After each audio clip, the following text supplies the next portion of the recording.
that come to your mind when you think about clean data?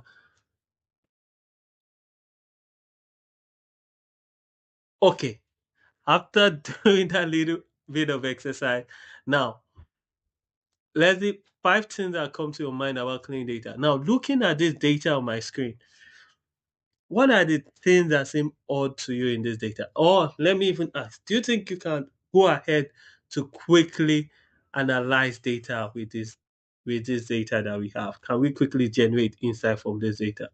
Or if I ask the question, I want to know the revenue for copier sales for 2015, how long do you think it would take me to generate this insight if I had hundreds of years? Probably I had years going back from 1900 to 2025. How long do you think it would get me to be able to generate this insight? I'm sure for me to be able to do it, I have to look here. Okay, this 2015 copier sales. This come here again. Okay, this 2015 copier sales for Northeast.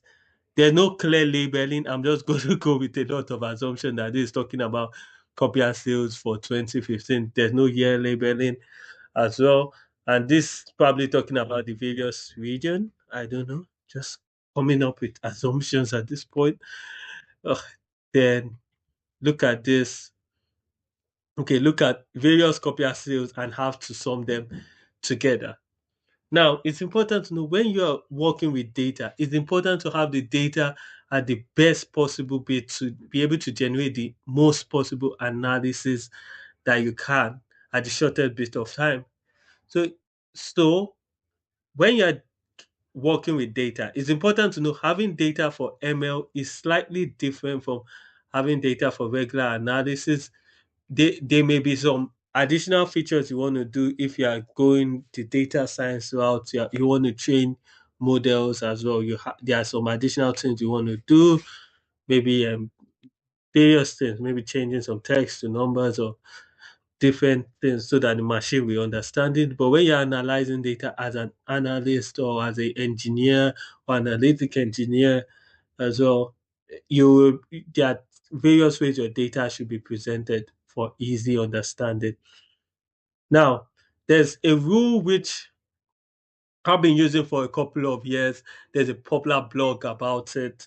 It's created in popular company Debra Consulting, came up with concept of 7 golden rules. I, in my own case scenarios of working with data as well, I've also added a bit on top of that and some additional things you need to know when you're working with data. But some of these rules which you typically think of clean data is clean data should not have empty rows, should not have empty columns, should have unique one row of heading,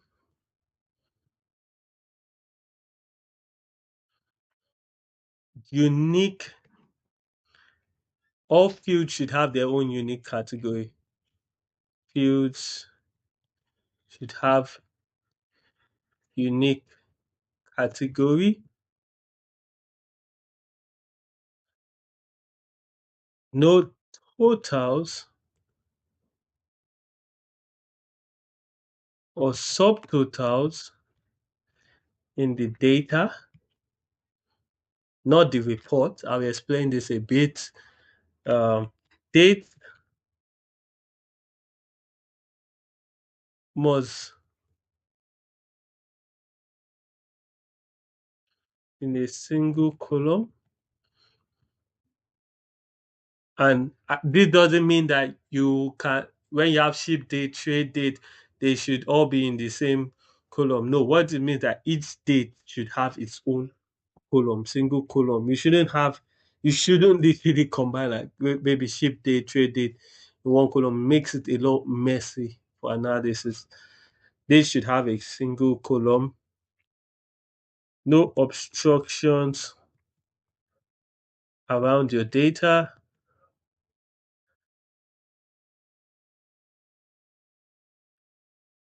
Outliers should be carefully highlighted or defined based on data or business requirement.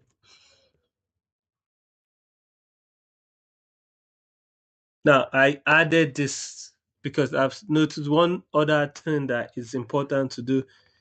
Your data may look perfect and clean, but you may still have outlier values which you may or may not have to treat. So it's something which I may say it could be like an A2. So you need to know what outliers are and how best to handle outliers. What empty rows talk about is now there's difference between empty rows and empty cells or empty values.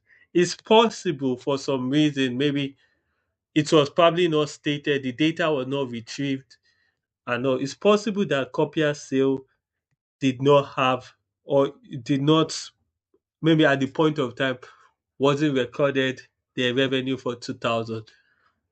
Now it's important to note before you go ahead to change empty values, you need to ask yourself some certain question.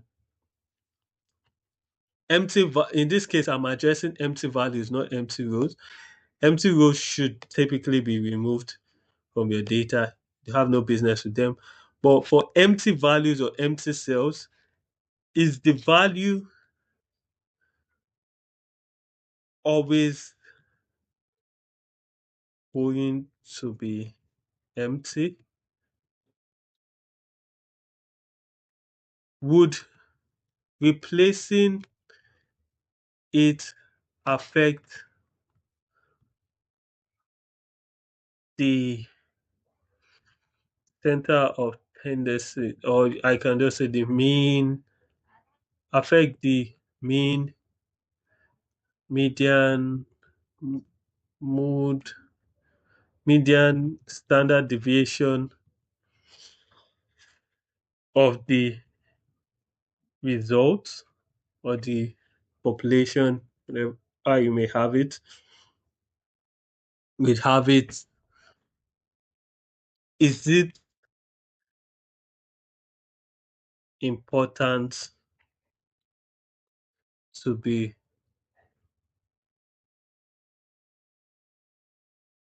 is the entire field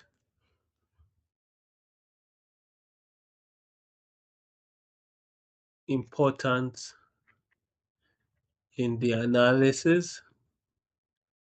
So if the entire field is not important, there are some cases where you may filter them out. But the key question you ask is the value always going to remain empty? If, for instance, you probably change the value to zero, and there are some cases where you can have copiers, maybe you can have the actual value as zero, that's they did not make any sales. It could be a case of, oh, maybe the value had not been updated and is going to be updated. If you change it to zero, it will be hard tracking that, oh, you made this change to zero, and you wouldn't know at the end of the day when it needs to be updated, it's going to be updated. So that's why it's always key to ask yourself, is it always going to remain empty? Now, is the field useful for analysis? It's important in your data, not your report. In your data, you could probably leave it there, but for your report, you can filter out all those your particular values. It depends on the business case scenario, the problem you are faced with, because this is something I've seen most of the time. People automatically come and replace it with the average. Now, why it's seen or you hear this in a lot of probably videos and all is because sometimes is when you're dealing with machine learning, you need to actually deal with those values somehow. You have to, because machines don't understand those empty null space. So you have to actually give them a value, which then that could work. But when you're analyzing data, you can't just go about assigning values to anything which they may not be. So it's important to note that you have to know like what's the actual business case scenario for it. Sometimes assigning the average may not hurt, but general times you don't want to just go and assume or manipulate data for for you. So you have to be sure. So missing cells are different from missing empty rows. Empty rows, you are talking of the entire row. For example, maybe I do something like this with Excel. I just inserted an empty row. The entire row is empty. It's not doing anything to the analysis. It's empty. You can get rid of it as well. Now, the same thing goes for empty column. We're saying the entire column is empty, not the cell. You can get rid of it as well in your analysis. So those are the key points you need to note. Very, very useful. One row of heading. Now, one row of heading helps your data to be properly labeled. This data, we can see North Central at the top. We can see this year. It's a lot confusing to even understand what's going on. So you should have like a single row of heading that kind of like speaks to each field, that each columns talk about specific data that they have there. That allows your data neat and easy for analysis. Now, all fields should have unique category, which I listed. No totals or subtotals in your data. Now, this is a very, very important rule. Can be different between them leaving you in the company and them firing you. Now, what this means is in your data, we're not talking about your reports. Your report, you could have totals and subtotals. And I know there are some cases where some people's reports serve as data for another thing, which is valid. I'm saying in your data, when you have huge load of calculations, when you are bringing your data in, it's important to let the reporting whatever reporting tool you are using, maybe your Power BI, your Tableau, do hand do the calculation for those total themselves. But in your data, if you are not aware or if the data is loaded in with those total and subtotal value and they are not properly related, it can lead to huge inflation of the numbers. And it could be the difference between 10 million and 10 billion, 10 billion or 20 billion when you have like a subtotal. Probably if there's a subtotal that subs maybe service plan for 2000 to 2005, I insert that subtotal here and still keep it at maybe 2005. But me, I know it's the subtotal of 2000 to 2005. If somebody is just analyzing the data, it will seem like, oh, the general years are much.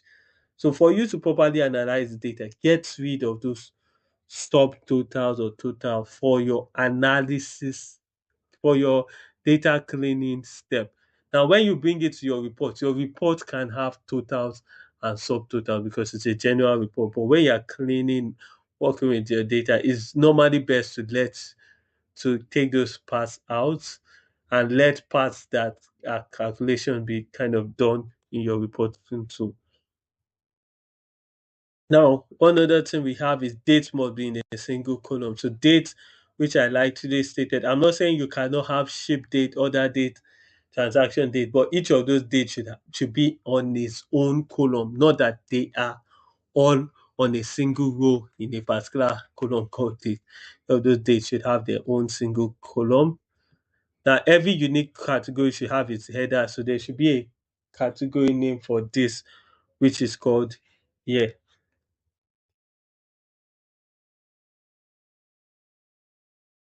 which is called year for this. Now, so that's important to note. Then outliers should be carefully highlighted, defined, or treated. Now, when we are talking of outliers, outlier doesn't automatically mean it's a bad thing. Outliers in general could mean it's okay. It's how I'll define outliers is a deviation from the normal expected values that you have. So let's say, for example, our revenue, the average of our revenue is probably 6 million, 8 million or so. Then you have one particular year that is like 100 million. Now that is an outlier value. It doesn't mean that that year value is wrong. You need to ask key question in our business. Do we always make 100 million? Is it a data issue? Is it a report issue? Is something needs to be addressed in that kind of case scenario? So handling outliers is key and important for your business as well. Now, so that's for outliers. For handling outliers in your data. Now, obstruction are things that are not useful for your data. Just take them out in your data. Now, looking at this data, one thing I can see is we have unique fields in this data. So let me just try to identify the unique fields before we go ahead to start cleaning. Now, I can see a field talking about region, the various region that we have. I can see a field talking about the probably I can call it maybe line of business or LOB for short. I can see a field talking about the year. Then I can see the values that we have based on that data. Now, me thinking, how best can I rearrange this data to make sense, to be easy for analysis? So I'll be expecting to have 4 columns. 4 columns in the sense of I should be able to have maybe region based on those rules which I highlighted, LOB, year, and you have the values highlighted. So these are the 4 regions which I should be able to have or see at the end of the analytics or the analysis which I'm doing at the end of the cleaning phase which I have done. So based on that, how can I go ahead to clean this? Now we're going to be cleaning this with Power Query. Remember in the previous video we highlighted Power Query is an ETL2 start transform load, and how we can do this is with few simple step in Power BI. So I'm going to go to Power BI, click on Get Data, and I'm going to specify where the data is located. The data is an Excel file, so I was going to specify Excel workbook.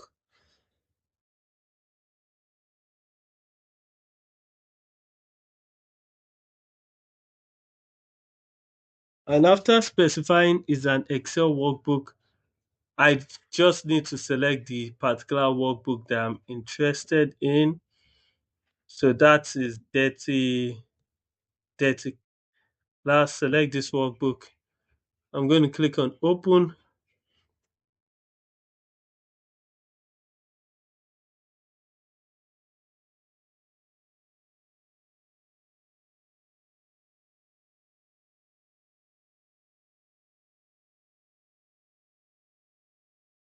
The moment I've clicked on open, it should begin the Power Query.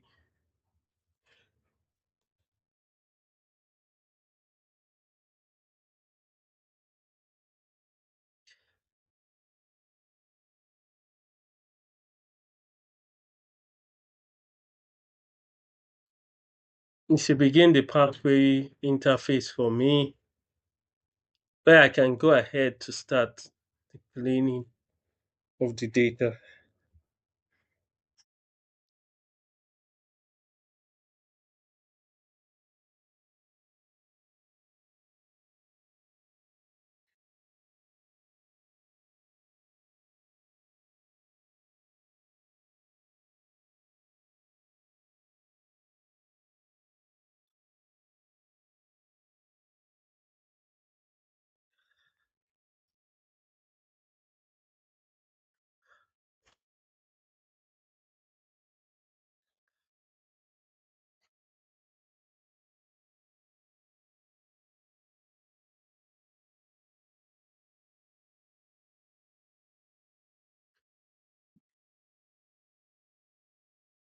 The moment you've clicked on the dirty data workbook, now you'll see the option to select the sheet. Now it's important to know when you're connecting to Power BI from an Excel, you have 2 options. Either you connect via the sheet name or the table.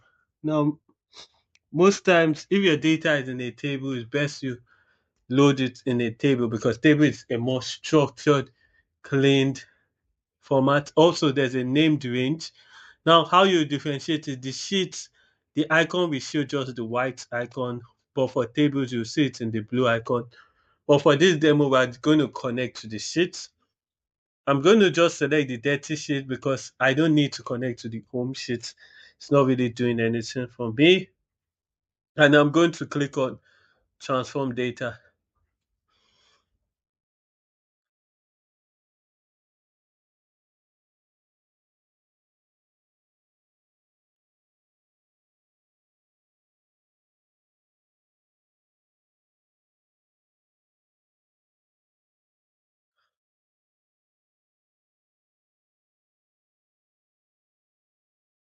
The moment I click on transform data, it should open the Power Query editor interface. So that's coming right up. And there I'll be able to edit, do some transformation based on the query.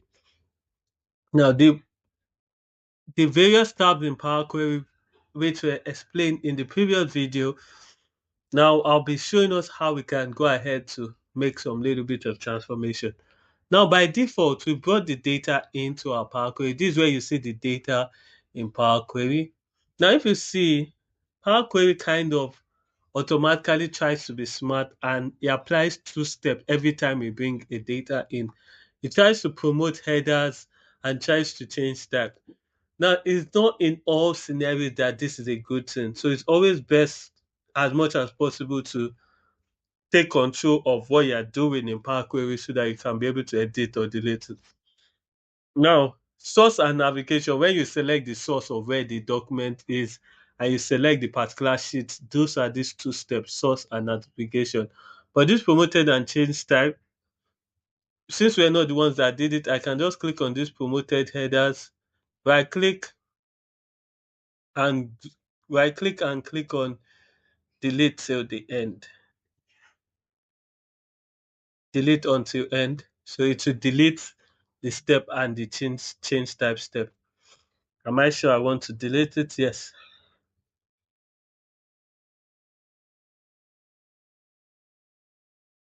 So our data is going to look something like this. Now, if you remember, we want a situation where we have four columns. We have our region, our market, our line of business, and we want our year, and we want our value.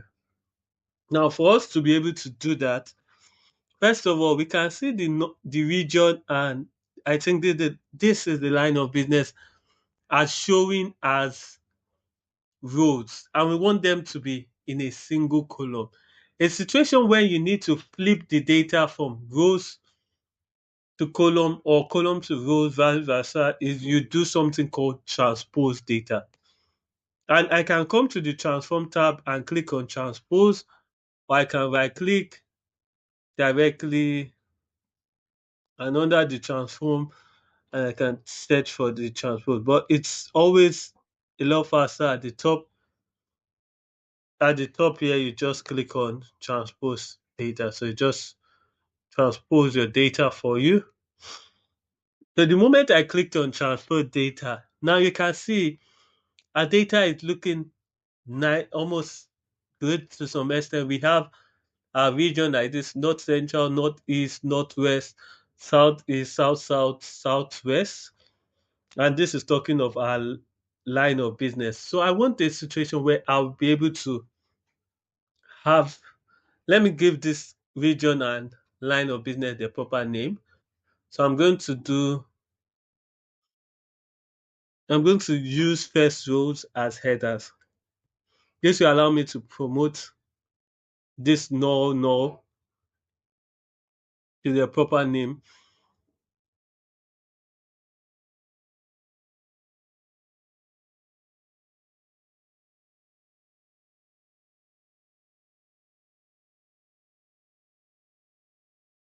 Now, if you see, anytime you do promote headers, Power Query automatically does a change type for you. Now, I normally advise it's best to delete this sometimes because you don't want Power Query to do it for you in between. It's best to probably do it at the end or when you are certified, so you don't have to start changing type at different scenarios. So I'm going to clear this. I don't need it now. Not like it's not good. I don't need it now. Now, the next thing I'm going to do is, if you remember, in our rules of golden quality data, gold quality data, we said there should be no empty row. When we transpose our data, we observe that there are empty rows at the bottom here, though there are no values, which I'm going to get to us fixing this out. But let's get rid of this entire empty row. So if you Just want to be sure. I'm just going to scroll to the right to to sure that those rows are null to the end. So that entire last row is null. And for this, for me to get rid of this is I'll be doing it from column two. I'll explain why not column one. Is and I'm going to select this and I'm going to remove null. Remove null. The moment I click on remove null, click on OK.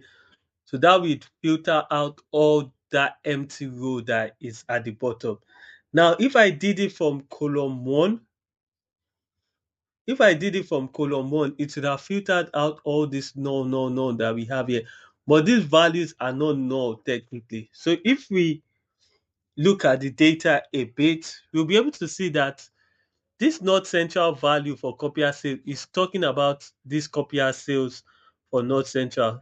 So the same for not for this part, it should be talking about not central. This printer sale should be talking about not central. Service plan should be talking about not central. Now for Northeast, part should be talking about Northeast, printers should be talking about Northeast, and the rest like this. So we want a situation to be able to fill these values. In a case of all of this for we stop at North Central, the same for Northeast, it will be able to fill the values down. Uh down. And for us to do this, I can click on this column one, click on this drop down, and I can click on fill down. And what this will do is it's going to fill those values for me downwards. So we have north central, north central, north central, northeast, northeast, northwest, and vice versa.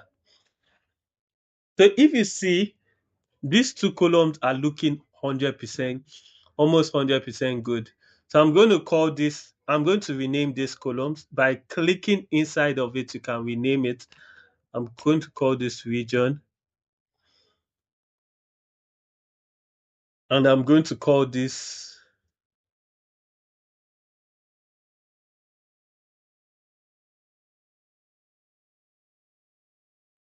and I'm going to call this line of business.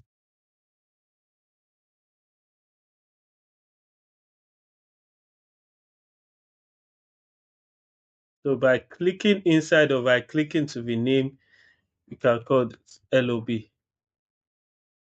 So that line of business. Now, if you see these two columns are 100% valid now. They showed 100% valid. And these two columns kind of conform to our rules of clean data. That's they have unique category, unique rules of heading. But if you see this 2000, 2001, 2002, 2003, if you remember part of our rules, we said dates should be in a single column. The reason for that is for easy analysis and also to be able to do time-based calculations as well.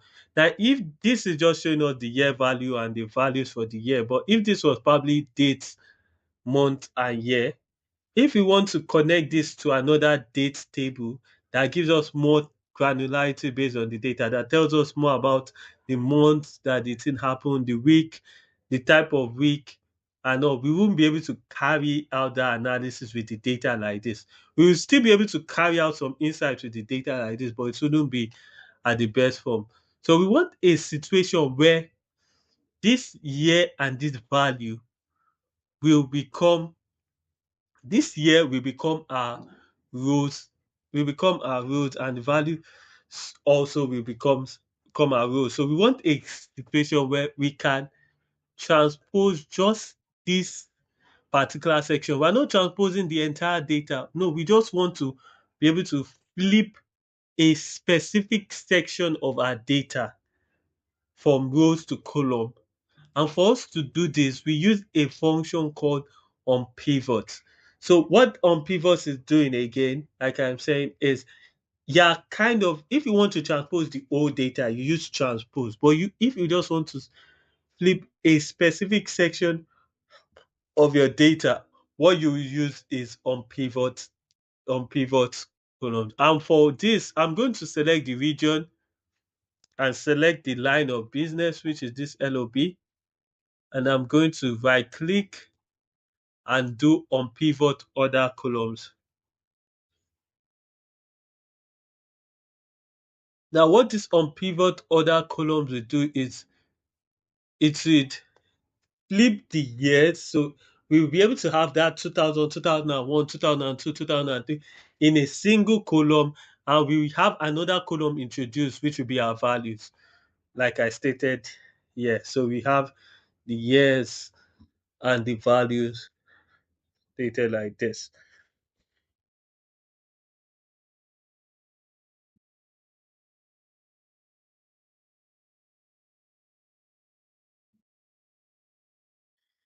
So that's that's basically done. So you can see our data is showing valid for everything. The only other thing we need to do is rename this column. Maybe I want to call this year, and we would enforce the data type. Call this year. And now I'm going to make the data type for every single thing. So how do you change the data type? And if you remember in the previous video, what I said for why the data type is so important is for you to be able to properly group things into their proper fields. So if you are grouping a quantitative field or a categorical field, you may want to group it into its particular field so that its Power BI can be able to easily perform calculation based on it. Now, for example, this region and line of business, I may want to have them as text. So I'm going to click on the two to be able to do it fast and easy. Select, go to the column that you want to do it on. Select the region, for example, which is what I've done. Then select the line of business. Let's take,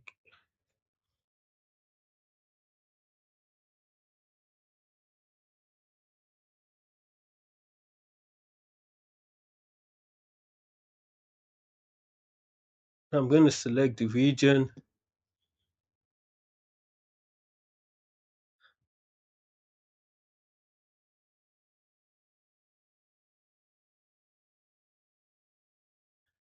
Yeah, I can click on this ABC 1 2 3. Either way it works.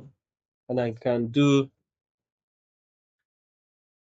when I click on this ABC 1 2 3, I'll be able to select the type of the data that it is.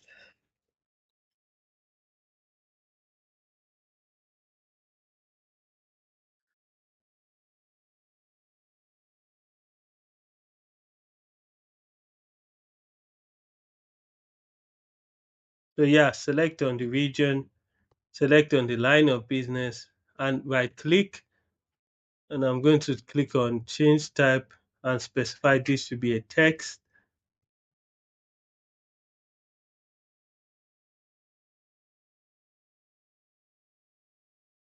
Now this year, it, this, so I'll get to the year lastly. The values, I can click on this and change it to a decimal number, because why I'm changing this to a decimal, you can have it as whole number if you know you're largely going to be dealing with just single value like whole numbers. But if you are talking about money, money could have decimals and all. So you may want to have it as decimal number. You can also specify it as a currency as well. That's a fixed decimal number. You specify the currency type. But if you don't know the exact currency that you're dealing with yet, you can just have it as a decimal number. In Power BI itself, you can format it later on. So I'm going to specify this as a decimal number. Now this year, now year, these are talking about value. So I may want to typically change this to probably a whole number which probably best describe it. But dependent on your use case now, some use cases now, if this year is serving as an ID pointing to another table and all, if in that other table is a text as well, and in this table is a text as well, it's also fine to have it as a text. but it's best you give things the proper category. If it was a proper date, I would have used the data type. It's a number, so you could leave it as a number data type, but it's important to note when you need to do it for use it for categorical fields, you need to change it from summarization to no summarization to make sure Power BI is aware. You don't want to group this thing together. Now, the moment you're done with all this simple transformation and all, you can go to the advanced editor to see all you've done in the codes that were generated. But for this, I'm just going to come here. Before I close and apply, I'll call it new, new clean data.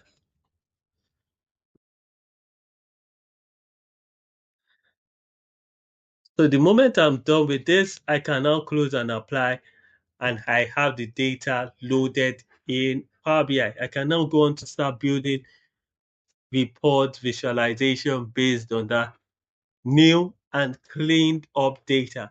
So I'm looking forward to you guys doing the assignment and seeing how you guys result on the clean data will be.